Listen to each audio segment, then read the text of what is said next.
Today we're going to go over the worst Christian YouTubers ever redeemed sword. I find this guy to be particularly egregious. I've never really agreed with anything he says, anything he's really standing for, anything he has stood for. I don't know how this video is gonna go, but it's gonna be horrible, I guarantee you. Right off the bat, we see this.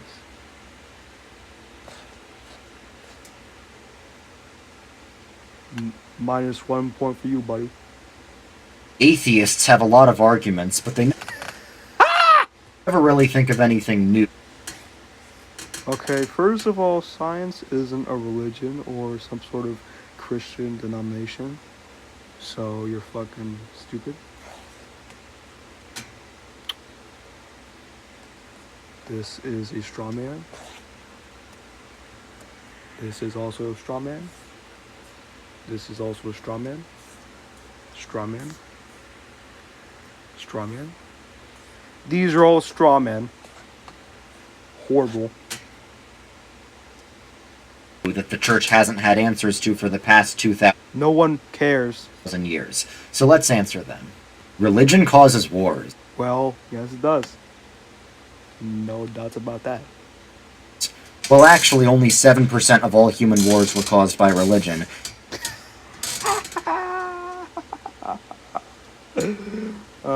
Well, I mean, it depends on what you mean caused by. Depends on what you mean by that. A lot of the belligerents were actually, how would I put this, religious or Christian. So I know where you're getting that from. Did you just pull that out of your ass, buddy? And if you remove Islamic wars, that number drops down to 3%. I don't care. A lot of evil has been done in the name of Yes, it has. There's no defending that. religion. This is true, but the most murderous Actually, Hitler was Christian. No one cares, and no one cares. people in human history have been atheists. This doesn't mean religion is true, it just means you can't use that as an argument against it. If you were born somewhere else, you wouldn't. Well, yeah, obviously, a lot of different cultures possess different religions, different standpoints on theology as a whole. Like Hinduism, that Indians have Hinduism. A lot of the Western world has Christianity. There's a lot of religions, so of course they're gonna be into a different setting, going to be of a different religion entirely, depending where you're born. Be a Christian. Okay, and if you were born somewhere else, you wouldn't be an atheist. No one cares. Somewhere else, you wouldn't be a Christian. Okay, and if you were born No somewhere one else, you cares. wouldn't be an Once atheist. again. Everyone's beliefs are shaped by their context. How do you... I mean, yeah, that and a lot of other factors like your IQ, wink wink, how gullible you are, just generally your mental content, your general standpoint on the world, that influences a lot. So I don't know where you're really getting at with this. We all know this. We all have acknowledged this and accepted it as fact. know which religion is true? Well, everyone, religious or not, has faith in a certain world. I'm not sure existentialism is even a religion. I don't even know why you threw that in with the religions. You just kept a list of religions only, because this is a video about religion, not general philosophy. This is about theology, not philosophy. It's about religion. I don't know where you're getting all this from. there's no knowing which worldview is true, so that is meaningless as if you're depicting it as coming from an atheist or just anyone in general. There are lots of gods, lots of different beliefs, yes. So there's really no knowing.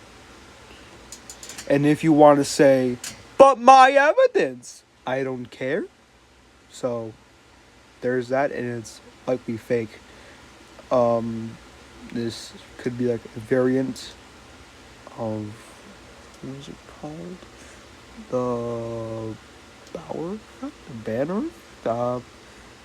I don't know, but it has something to do with generalized statements being made out to apply it to one's own person.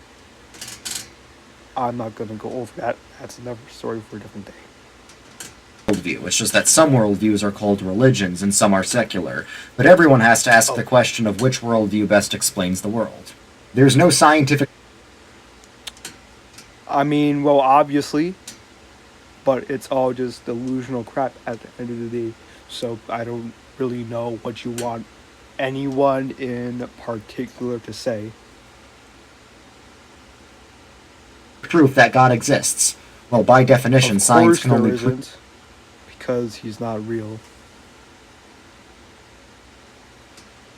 Well, I mean, you can consider God physical because, well, if you look to Genesis, then God can be interpreted as a human being. Note this, that a lot of Christian scholars, theologians say that Genesis is metaphorical, a lot of the Bible is metaphorical, so you can interpret it as being a human, they won't care. And he breathed life into Adam's nostrils. Direct quote from the translations. So I don't know where getting with that. Things inside the natural world, and by definition, God is something outside the natural world. That's paradoxical. I don't even know where you're getting with at that. I don't even know where you're getting at that. So science can neither prove nor disprove God. There's no evidence... Okay, but Kurt Gödel, a logician, proved God using mathematics. Well, proved in very, very heavy quotation marks. There's that. You don't even acknowledge one of your own kind as having proved God through science. So there's that. If anything supernatural. Well, that's just not accurate. Oh, wow! Look! A book by someone with a, let me see, medical degree? Maybe he was just on drugs, I don't know.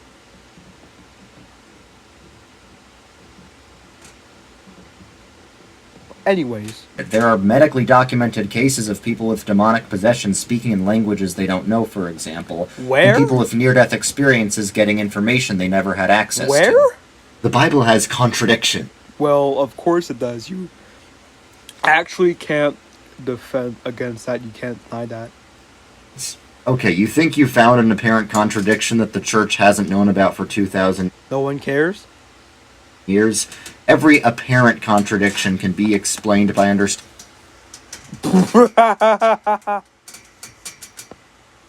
No one even cares at this point.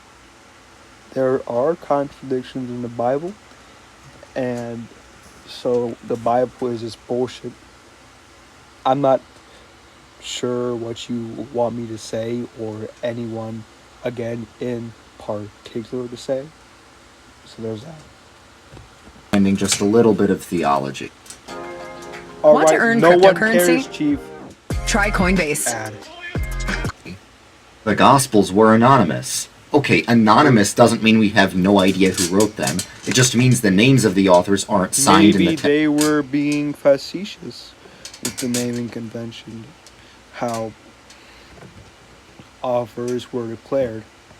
Maybe they were being facetious. So those are pretty common names. A lot of people are named John. A lot of people are named, well, names of the authors of the Gospel. So,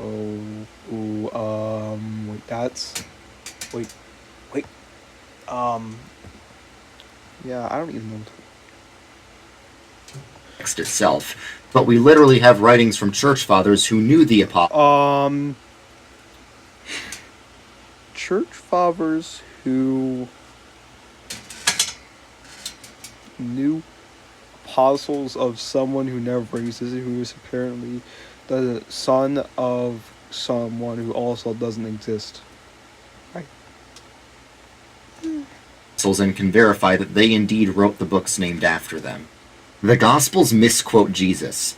Now, it's true that a lot of secular scholars think the Gospels are a mix of real... Okay, what does that even mean? What are you trying to say? This isn't the gotcha you think it is. It's just meaningless. Quotes from the historical Jesus and fake quotes added by What the do you church. mean by but that? none of them can agree on which quotes are legit and What which do are you not, so mean we by can discard that? their opinions. What do Jesus you mean agree? Like, what do you mean agree? never claimed to be God. Yes, he did. He didn't say, I am God, worship me, but he showed that he was God in many places in all four Gospels. I don't think those are exactly accurate, because in your previous, heavy quotation marks, debunk of the previous atheist argument, that there are quotes from Jesus which cannot be agreed upon of the existence of theologians, scholars, church fathers, not a lot of people.